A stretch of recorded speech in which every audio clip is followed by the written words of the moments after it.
Alright, so before we get into this video, just check out that road. That whole thing has been flipped upside down.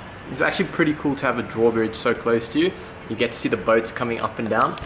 But in today's video, I want to talk specifically about how you should be thinking about optimizing your Facebook ads, and how, if you are trying to scale and trying to take them to that next level, if you are having an issue with it, it's probably because you're doing this. So please watch it all the way to the end. I'm going to give you 4 key metrics to look for, and then the number 1 problem that most people advertising on Facebook have. Enjoy the video, guys.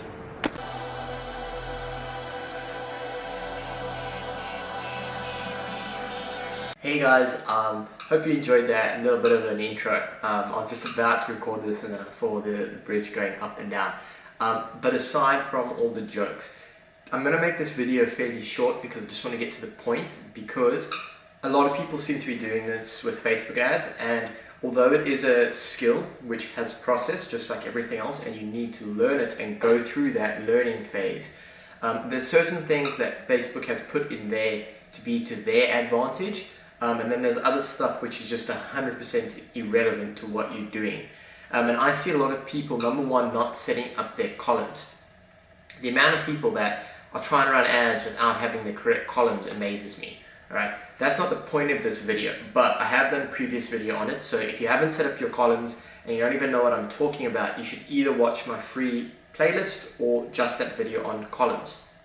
Okay, once you have set up your columns, you're going to see that there's different data points under each column, and I'll put up a little bit of a screenshot now. Okay, there's a lot to take in here. Especially when you have multiple ad sets running and you're doing high budgets, some of those numbers are going to get really, really big. And mostly the whole point of Facebook ads is just to spend the least amount of money and get the most return on investment for whatever data point you're going for. Okay, now that data point could be purchases, could be add to cart, could be view content, depending on where you are in the process of building up your data. Okay, that's something for a completely separate video. But my main point here is you cannot take in all of that information. The amount of people who are like trying to scroll through, columns and columns and columns of information, and then getting completely overloaded on, which one is working, which is not working, what's happening. Because I'm going to give you pretty much majority of people's dropshipping courses and training and everything literally in like 5 seconds. You just have to take an ad set that is doing fairly well, so your cold interest targeting is decent, that you've done your research on.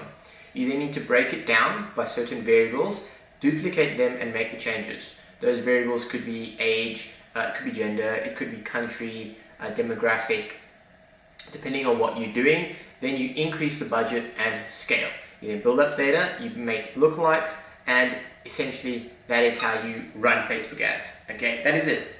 There's nothing else, nothing complicated, that's it. Now there's multiple different ways to attack each one of those steps. And in this video particularly is going to be talking about that optimization point. What should you be looking at underneath all those columns that actually makes a difference?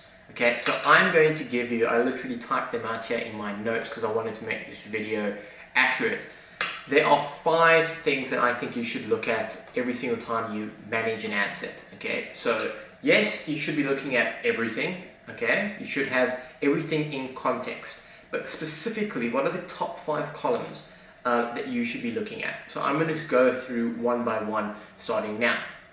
The first one is your CPM. Okay, if you don't know what a CPM is, your CPM is the cost per 1,000. I don't know what the M stands for. I know it's Greek and it means 1,000.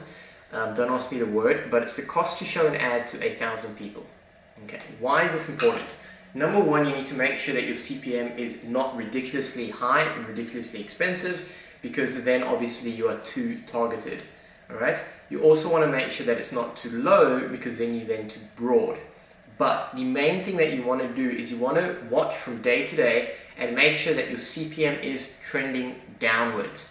Okay? Now Facebook is going to let your CPM trend down if they recognize that whatever ad you're running is engaging, the community likes it, and it's working.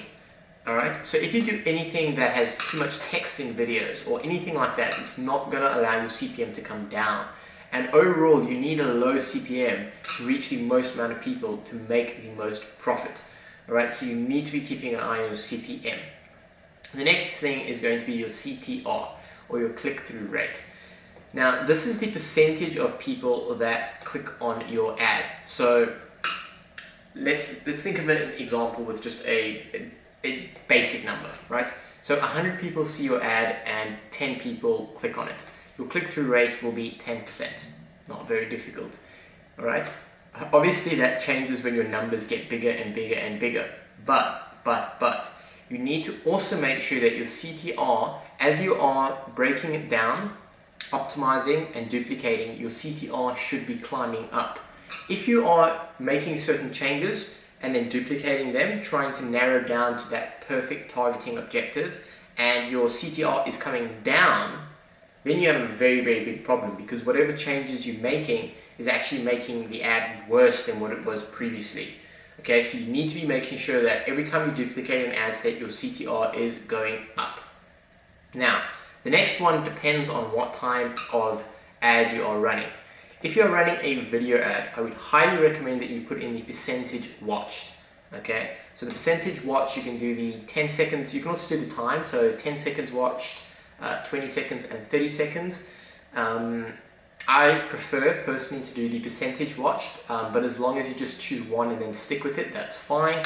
But let's just take percentage watched. This will be what percent of the video do people watch. So again, let's just say that your video consists of 100 seconds and people generally watch 50 seconds of the 100 seconds, then your percentage watch will be 50%. Again, as you are breaking things down and duplicating them and either increasing their budget, you need to make sure that your percentage watched is either going up or your click-through rate is going up by a lot, and then your CTR may come down a little bit. Okay, so if you have to think about that, if people are watching less of the video and just clicking on it straight away, that is better than people not clicking on it and watching more of the video, if that makes sense. Okay, but again, that depends on what kind of ad set you're running and where in the process you are. So if you're not running an ad set that has any videos in it, obviously it won't be there. And generally, I would recommend your percentage watch being fairly high before you duplicate it to a lookalike audience. That is kind of the trade-off between, just cold interest targeting and then lookalikes. Okay, the next thing that goes without saying is essentially the data point that you are targeting. So if you're running an ad and you're going for purchases, you obviously want to be watching the purchases. If you're running an ad and going for add to carts or view contents, you want to be watching those as well. Then, the last thing and arguably the most important thing is going to be your ROAS. Now, I've specifically put this last because this is generally the one that I think a lot of people mess up, because it is the most important in terms of money in and money out, but you cannot watch it depending on where you're at in the process. Okay, so let's say you've just started, you have no data at all, nothing, and it's an untested product, and you've got an untested ad copy, untested text. Watching your ROAS is not going to be very beneficial to you, because there's hundreds of other variables which you first have to get correct before you can even expect a return on investment. Alright, I will give it to you guys straight. If you're just setting up a new store with a new pixel, a brand new product which you've untested, new ad copy and stuff, it is going to be very difficult to get a very high or even a positive ROAS. Okay, yes, if you have an amazing product or you've got your store set up perfectly and you've got your cold interest targeting down 100%, then yes, you will get a high ROAS. But for the majority of people and the majority of products that end up becoming successful, they don't start off that way. Okay, so I would only recommend looking at your ROAS once you're optimizing for add to carts and purchases, and then your lookalikes, obviously. Alright, then you can start measuring your ROAS ad set by ad set by ad set, and then comparing the two. And that's how you're going to understand which one you should be scaling and which one you should either be cutting completely or just cutting the budget down slightly.